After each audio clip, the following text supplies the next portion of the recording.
Moving into Monday nights, we've got Chargers +3 in MetLife Stadium against the Jets. 74% of the bets on New York, 90% of the money. Why are the Chargers in primetime again? What have they done? Yeah. What have they done to go primetime? Same with the Jets. I mean, I get it. I mean, I know they make these schedules beforehand. It would have been Aaron Rodgers versus Justin Herbert. This could have been way better. But now at this point in the season, it's like, oh God, what the hell are we doing?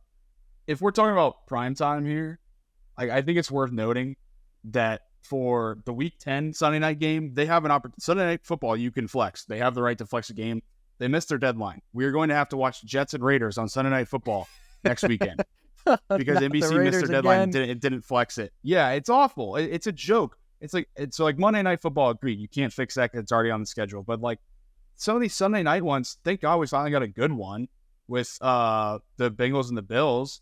Now we have like this game on Monday night and then that game on Sunday night. We got to sit down and watch the Jets at nighttime 2 weeks in a row. Yeah. As well as the Raiders. The Raiders have so many primetime games. Why? For no reason. I don't get that at all. My God. Game-wise, I mean, I never like backing road favorites, but the Jets, like, it feels like they beat these crazy teams like the Eagles and the Chiefs. Well, they played well against the Chiefs and the Bills.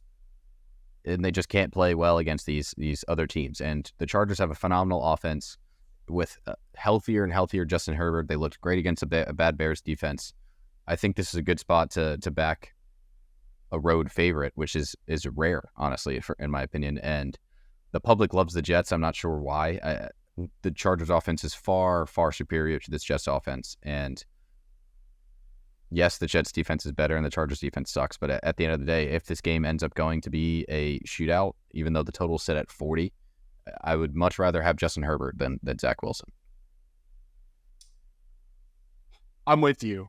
I think that there's like just for how mid the Jets are, there's like so much hype around this team because of what they've been able to do the last couple of games, and they have a winning record without Aaron Rodgers. They have a winning record, right? It's 4-3.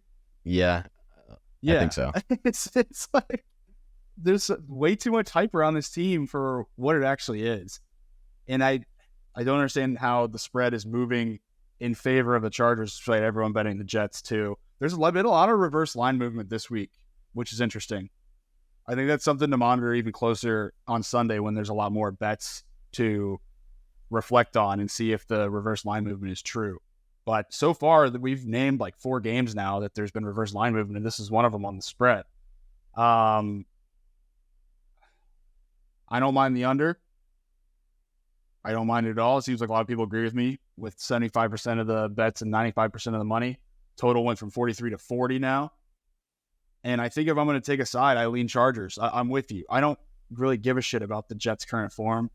The Chargers' offense is still, even though it's shown that it's not as good as we think it is still good though. Like I took the only bet that I won last week was Herbert over passing yards. You're in the Chargers. You've got them down. Yeah. I still trust this team offensively, and I think the Jets defense is being a little bit overblown because they haven't played anybody. And now they're actually getting a competent offense. So we'll see what Zach Wilson does. I've thought about putting him in a spot start in my dynasty team because I need a super flex quarterback right now, just because the Chargers defense is that bad. So we'll see if he can. But then again, I mean, I took the Bears against the Chargers last week thinking that the Bears would be able to take advantage of them. They only got 10 points. Yeah, I got to flex Will Levis in off my taxi squad this week. Yeah, there you go. Hey, welcome to the big leagues, Will. Welcome. That's super exciting. You didn't need me to trade you Baker after all. You held out and you were rewarded. Yes, exactly. Didn't need to give up this 2 seconds. Yeah, the Jets have a better record than the Chargers. The Chargers, if they lose, will be 3-5.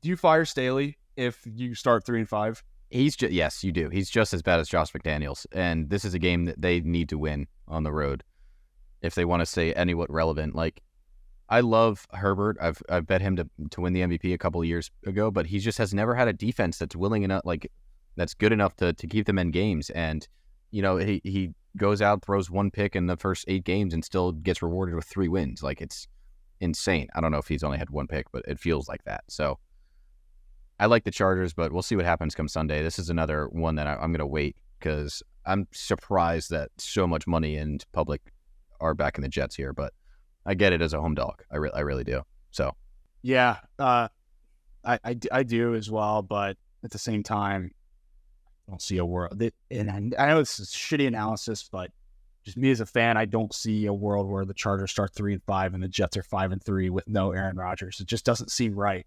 And I know that I back the Bears off of logic that the Chargers defense is bad. I just feel like the Jets have around the same type of offensive weapons to give Zach Wilson as the Bears have to give Bajent.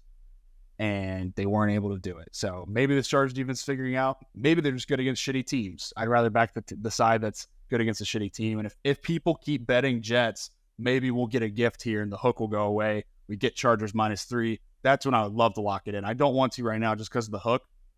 And with everyone going one side, Vegas is either comfortable saying, yeah, we'll take the Chargers. They're going to win by more than 4 points or more.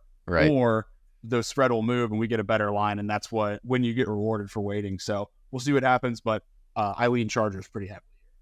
Thank you guys for listening. This is our breakdown of Week 9 in the NFL. It's been fun. Eddie and I have been on the opposite side of a lot of these games, but as always, you can check out our articles, as always, on happyhoursports.net for NFL.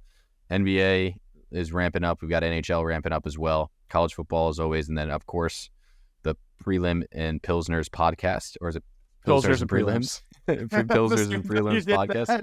I know. Again, I made the name and I still forget it, but that's how catchy it is. That's how you know it's good.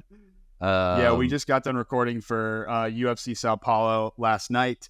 You will see that. Well, that'll be out by the time this podcast comes out. So definitely go check us out. We previewed every single fight on that card, besides the one that got nixed with Elvis Brenner, where he got a different opponent.